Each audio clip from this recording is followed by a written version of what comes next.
빌딩 스토리 김연입니다.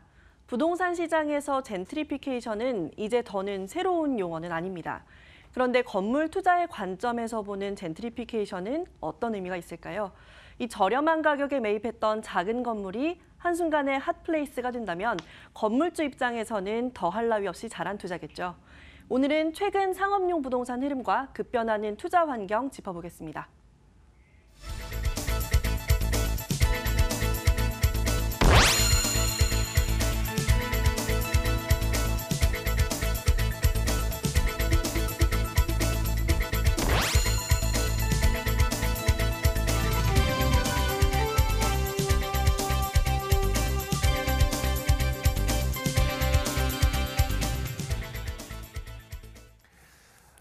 일단 젠트리피케이션이라고 하면 이제는 낯선 용어는 아니에요. 쉽게 설명하자면 원래는 이 지역의 월세가 100만 원이었었는데 여기 인기가 많아지면서 월세가 200만 원으로 오르게 되고 그러면 월세를 100만 원밖에 감당할 수 없는 사장님들이 조금씩 밖으로 밀려나는 현상을 우리가 젠트리피케이션이라고 부르는데 여기에는 두 가지 이해관계가 상충할 수밖에 없을 것 같아요. 일단 사장님 입장에서는 내가 내야 되는 월세가 오르니까 이게 반갑지만은 않을 수밖에 없을 거고 반면에 건물주 입장에서는 내가 받는 월세도 올라가고 월세가 올라간다는 거는 내가 갖고 있는 건물 가격도 올라간다는 것이니까 또 투자 입장에서는 반가워 보이기도 하고요. 그렇습니다. 말씀하신 대로 좀 양면이 있는데 일단 젠트리피케이션이 우리나라에 언제 좀 시작이 됐는지 얘기를 좀 해보면요. 이게 우리나라에만 있는 그런 현상은 아니잖아요. 네. 이 해외 같은 경우에는 지난 1960년대부터 이런 현상이 관찰이 되기 시작을 했습니다. 근데 우리나라에는 학계에 1990년대 후반에 처음 젠트리피케이션이 좀 등장을 했고요. 그다음에 본격적으로 좀 시장에서 논의가 되기 시작한 것은 2000년대가 다 돼서라고 합니다. 그런데 좀 특이한 점이 외국에서는 거주지 위주로 이렇게 젠트리피케이션이 좀 나타났는데 네. 우리나라 같은 경우에는 상업지 중심으로 좀 나타난 거죠. 그래서 우리나라 같은 경우에는 특히 자영업자 비중이 굉장히 높잖아요. 네. 또 그중에서도 영세 자영업자, 소상공인들의 비중이 굉장히 크기 때문에 이 높은 임대료가 좀 문제가 되고 있는 거죠. 이 반대로 아까 말씀하셨던 것처럼 투자의 관점에서는 좀 역설적으로 이 젠트리피케이션이 내가 갖고 있는 그런 건물의 가치 상승을 의미를 하잖아요. 그래서 좀 수도권 외에 좀 외곽 지역에서는 이런 젠트리피케이션이 오히려 일어나기를 좀 바라고 있는 그런 건물주들도 있다고 합니다. 그런 곳들도 있고요. 물론 말씀드렸던 것처럼 두 가지 이해관계가 있을 수밖에 없습니다. 사장님과 건물주. 물론 사장님을 보호하기 위해서 상가임대차보호법도 이제 과거 5년까지에서 이제 10년으로 늘어났으니까 오늘은 저희가 그 이해관계보다는 건물주의 이해관계에 조금은 더 집중을 해보도록 할게요. 빌딩 스토리니까. 쉽게 말해서 이제 그 건물주 분들이 여기 젠트리피케이션이 일어날 줄 알아서 거기에 건물을 샀다기보다는 내가 들고 있었던 지역에 뜨게 되면서 미리 선점했다는 얘기잖아요. 그렇습니다. 일단은 저렴하게 좀 매입을 해서 단기간에 건물 가격이 굉장히 많이 네. 뛰었기 때문에 이 투자 성적으로만 놓고 본다면은 젠트리피케이션이 일어난 곳이 굉장히 좀 좋다고 볼 수 있겠죠. 이 서울로 예를 든다면은 강남이나 광화문 같은 그런 번화가를 좀 제외하고 예를 들어서 서대문구의 네. 연남동이라든지 네. 아니면 종로의 익선동, 서촌 그리고 용산에서는 해방촌이나 경리단길, 성동의 성수동 같은 지역들 많이 아마 들어보셨을 겁니다. 네. 이 지역들 같은 경우에는 오래된 다가구나 다세대 주택들이 밀집한 지역 또는 성수동 같은 경우에는 공장이 밀집한 지역이었다가 점점 이 저렴한 임대료를 보고 개성 있는 가게들이 좀 몰려오면서 네. 상권이 활성화된 곳이죠.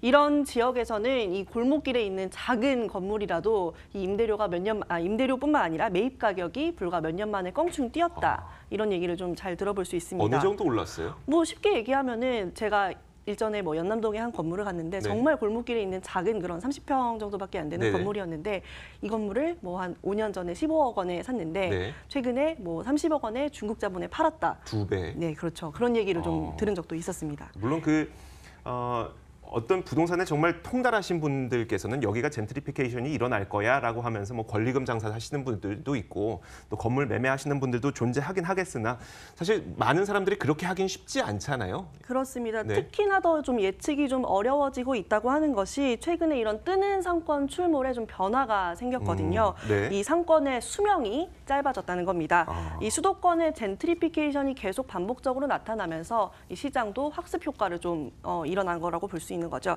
이 부분 설명은 전문가 얘기 한번 들어보시죠.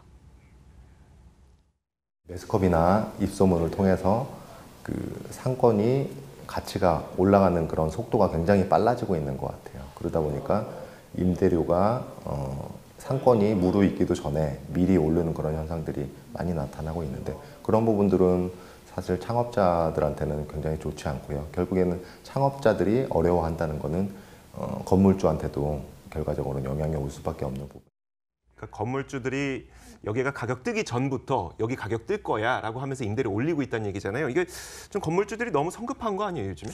맞습니다. 이제 결국 투자자들이 뭐 포스트 가로수길, 네. 포스트 경리단길을 좀 찾아 헤매고 있다는 얘기가 되는 거죠.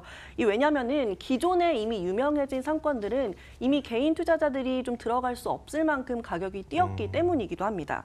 이 실제로 최근에 가로수길 같은 경우에는 대로변에 있는 건물이 매매 가격이 3.3제곱미터, 그러니까 한 평당 2억 3천만 원, 2억 4천만 원을 최소로 보고 있다고 합니다. 그렇다면은 과연 어디에 좀 투심이 쏠리고 있는가, 좀 저평가된 지역을 찾고 있는가, 이거를 좀 취재를 하면서 일부 전문가들에게 물어봤어요. 그런데 이 전문가들마다 시장을 보는 좀 시각이 다르기 때문에 네. 여러 가지 좀 지명들이 나오더군요. 또 투자자들의 성향도 이 투자처에 좀 반영이 되기 때문에 굉장히 좀 다양할 수밖에 없는데요. 그래도 공통점은 있었습니다.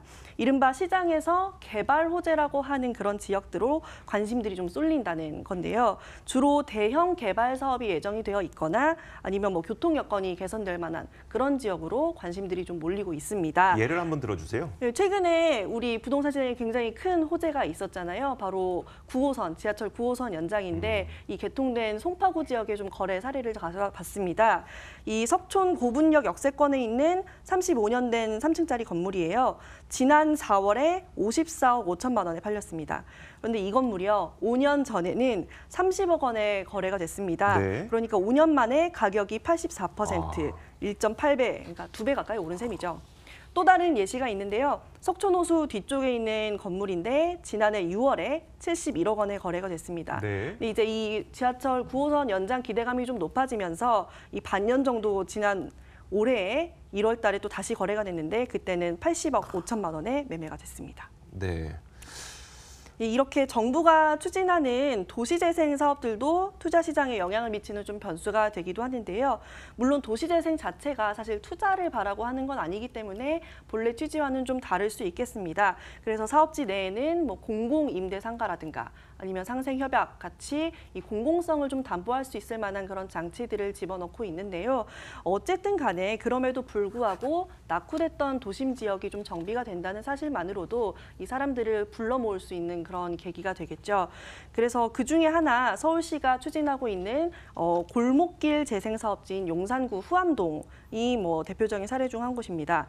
이 가까운 곳에 해방촌이나 경리단길이 있는데요. 이쪽 상권이 인기를 끄면서 임대료가 좀 치솟았고, 그래서 이 개성 있는 좀 소규모 가게들이 남산자락을 따라서 후암동, 지금 화면에 나오고 있는 이런 뒷골목 쪽으로 이동을 하고 있습니다. 따라서 뭐 이 재생지 인근에서 뭐 상가 건물이나 아니면 상업 시설로 좀 개조할 수 있는 그런 단독주택을 찾는 자산가들도 늘고 있다고 합니다.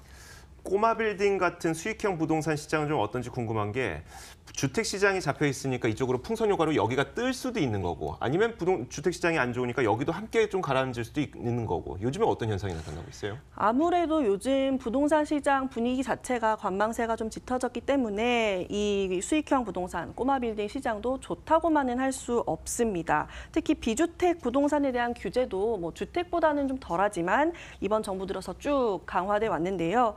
이 일례로 뭐 세입자의 권리를 좀 대폭 강화한 뭐 상업용 상가임대차 보호법 개정이 임대인의 그런 자유를 대폭 좀 제한을 하고 있죠.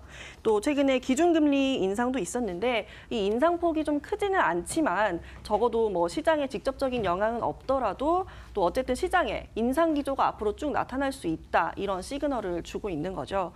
그럼에도 불구하고 아까 앵커가 말씀하신 것처럼 꼬마 빌딩이 아파트 시장의 대체제로서 풍선 효과를 누리고 있다, 이런 분석도 있는데 한번 들어보시죠.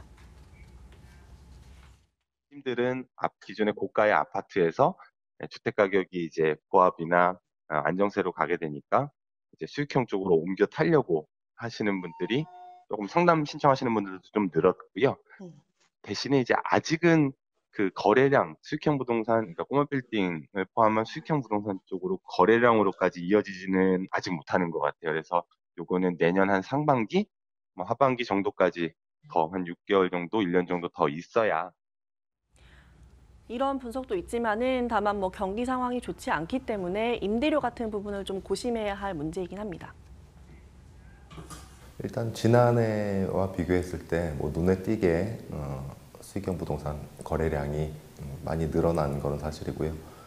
다만 이제 시장이 흐름 속에서 이제 장기 공실이라든지 이제 매출이 기존보다 떨어지는 그런 상가들이 많이 나오면서 임차 수요가 많이 줄어들었어요. 이제 결국 시장 일선에서는 이 수익형 부동산 시장도 결국에는 자본이 좀 넉넉한 사람들, 또 그리고 특정한 지역만 활성화되는 그런 양극화 현상이 좀 뚜렷해지고 있다고 얘기를 합니다. 100억 중에 약 한 70억 정도가 담보대출이 나와서 한 30억 현금이면 100억의 건물을 살 수가 있었는데 지금은 100억짜리 건물을 살려면 40억이 있어야, 한 60억이 있어야지 건물을 매입할 수가 있습니다. 자, 이렇게 수익형 부동산 시장에서도 양극화가 나타나고 있다는 현상, 그리고 투자자들은 요즘 어떤 선택을 하고 있는지까지 살펴봤습니다. 지금까지 건설부동산부 김현희 기자와 함께 이야기 나눠봤습니다. 고맙습니다.